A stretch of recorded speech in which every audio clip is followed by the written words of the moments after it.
Hi friends, sciatica problem വരാൻ വേണ്ടിയിട്ട് disc bulge ചെയ്യണമെന്ന് നിർബന്ധമൊന്നുമില്ല കേട്ടോ. വേറെ പല കാരണങ്ങൾ കൊണ്ടും സയാറ്റിക്ക പ്രോബ്ലം വരാറുണ്ട്. അതിൽ വൺ ഓഫ് ദ ഇമ്പോർട്ടൻ്റ് ആയിട്ടുള്ള ഒരു പ്രശ്നം എന്ന് പറഞ്ഞിട്ടുണ്ടെങ്കിൽ നമ്മുടെ മസിൽസിന് ഉണ്ടാകുന്ന ടൈറ്റനിങ് ആണ്.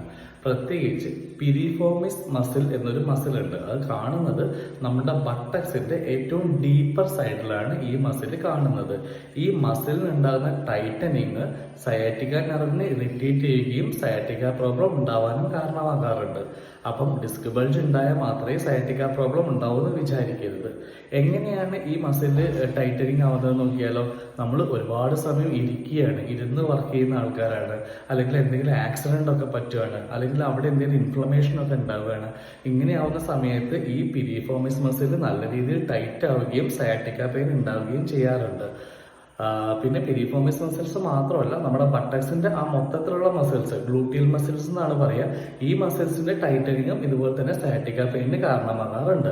അപ്പം ഡിസ്ക് ബൾജ് ഇല്ല എന്ന് വിചാരിച്ചിട്ട് സയാറ്റിക്ക പെയിന് വരില്ല എന്ന് നിർബന്ധമില്ല. വേറെയും പല കാരണങ്ങളുണ്ട്. ഓരോരോ കാരണങ്ങളായിട്ട് ഞാൻ ഓരോരോ ദിവസങ്ങളിലായിട്ട് പറയാം. താങ്ക്